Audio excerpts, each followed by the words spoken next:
shall we play a game? Statement from USSC.GOV in response to death of Aaron Swartz. Citizens of the world.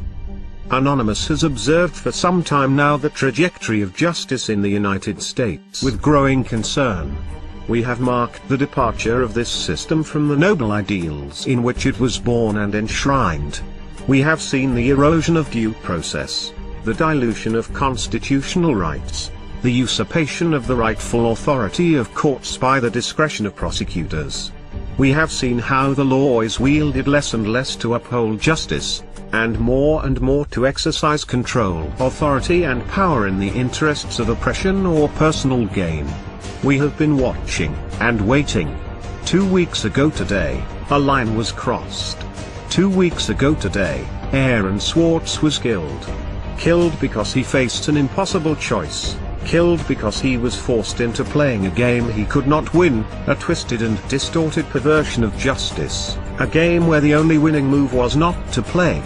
Anonymous immediately convened an emergency council to discuss our response to this tragedy. After much heavy-hearted discussion, the decision was upheld to engage the United States Department of Justice and its associated executive branches in a game of a similar nature, a game in which the only winning move is not to play. It hasn't learned. Is Earn going to make it play itself?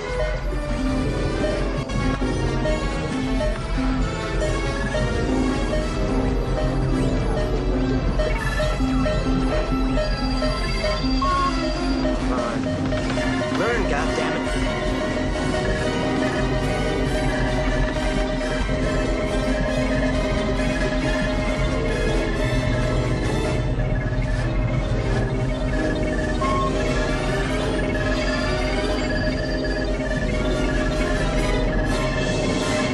Greetings, Professor Falcon. Strange game. The only winning move is not to play. How about a nice game of chess?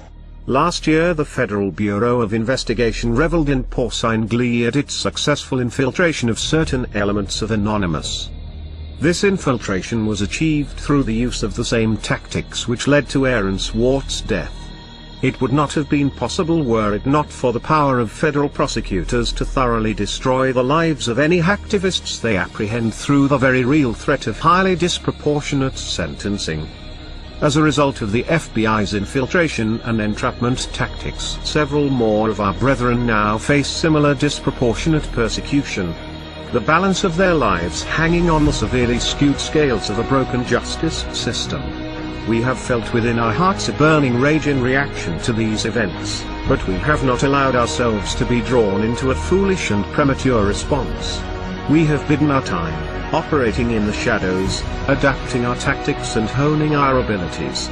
We have allowed the FBI and its masters in government, both the puppet and the shadow government that controls it, to believe they had struck a crippling blow to our infrastructure, that they had demoralized us, paralyzed us with paranoia and fear.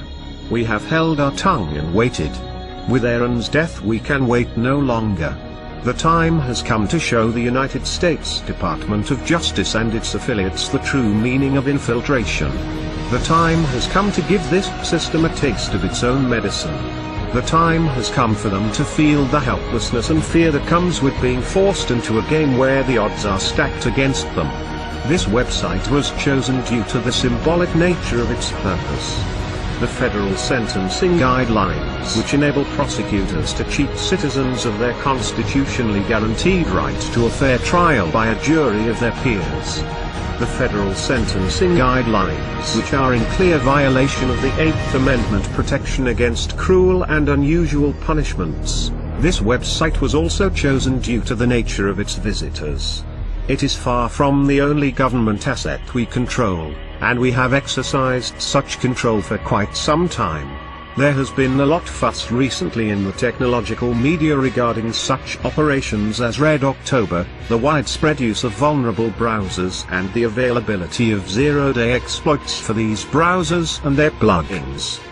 None of this comes of course as any surprise to us, but it is perhaps good that those within the information security industry are making the extent of these threats more widely understood.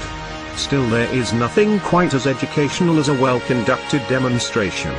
Through this website and various others that will remain unnamed, we have been conducting our own infiltration.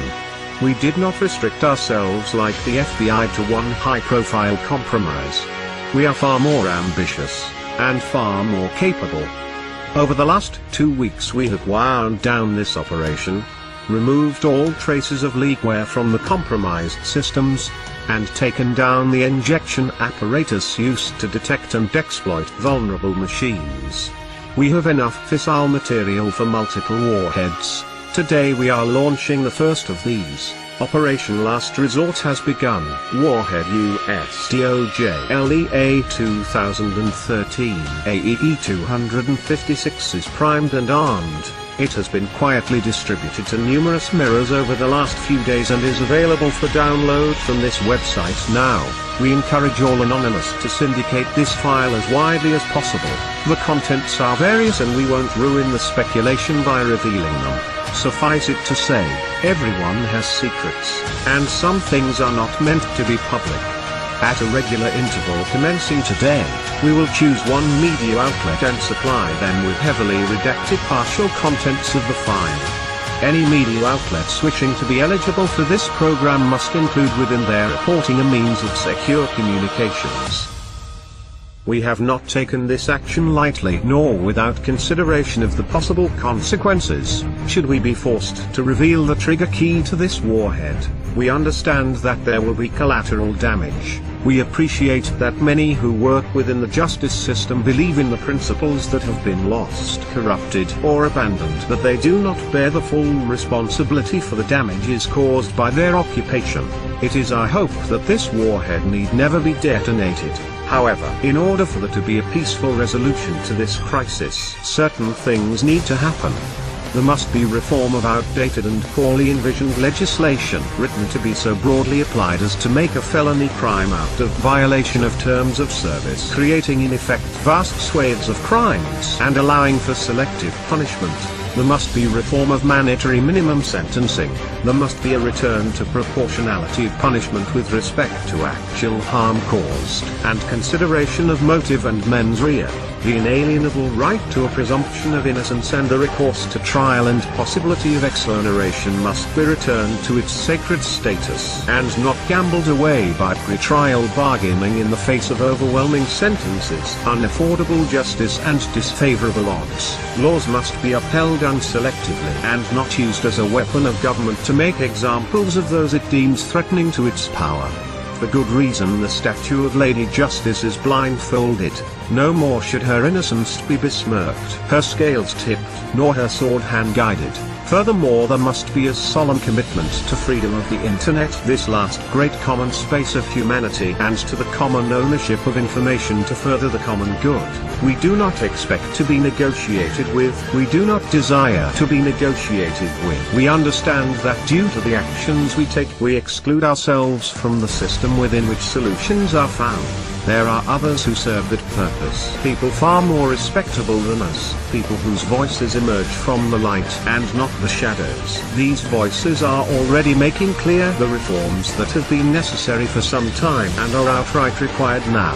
It is these people that the justice system, the government and law enforcement must engage with. Their voices are already ringing strong with a chorus of determined resolution. We demand only that this chorus is not ignored. We demand the government does not make the mistake of hoping that time will dampen its ringing, that they can ride out this wave of determination, that business as usual can continue after a sufficient period of lip service and back-patting. Not this time. This time there will be change, or there will be chaos.